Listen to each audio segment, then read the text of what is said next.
તો નમસ્કાર મિત્રો, સ્વાગત છે તમારું કૃષિ જાણકારી યુટ્યુબ ચેનલમાં। તો મિત્રો, હવે એરંડાના ભાવમાં વધારો ક્યારે જોવા મળશે તેના વિશે આ વિડીયોમાં જાણીશું।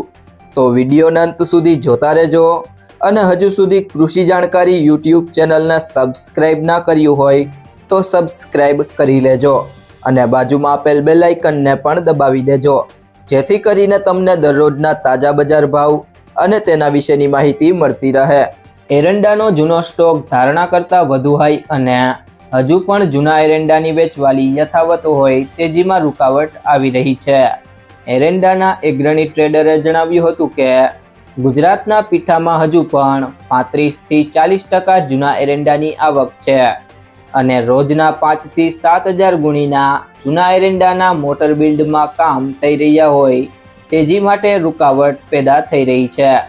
તેજીવાળા છેલ્લા 2 મહિનાથી છેલ્લે શોર્ટેજ પડશે તેવો પ્રચાર કરી રહ્યા હતા, પણ તેજીવાળા ખોટા પડ્યા છે। ફેબ્રુઆરી વાયદામાં કટ સમયે જેવું તોફાન થયું હતું તેવું તોફાન માર્ચ મહિનાના કટ સમયે થાય તેવા કોઈ સંકેતો હાલ દેખાતા નથી।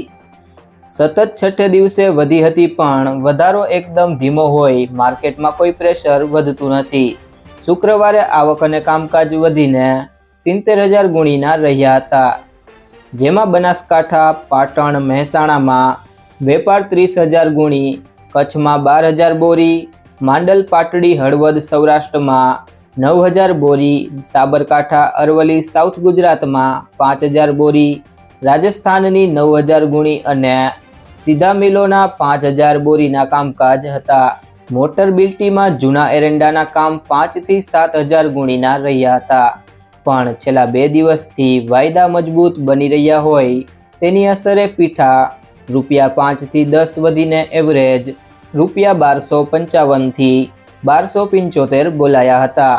જો મિત્રો તમને આ વિડીયો પસંદ આવ્યો હોય તો વિડીયોને લાઈક કરી દેજો, તમારા મિત્રો સાથે શેર કરી દેજો અને હજી સુધી તમે કૃષિ જાણકારી યુટ્યુબ ચેનલને સબસ્ક્રાઇબ ના કરી હોય તો સબસ્ક્રાઇબ કરી લેજો।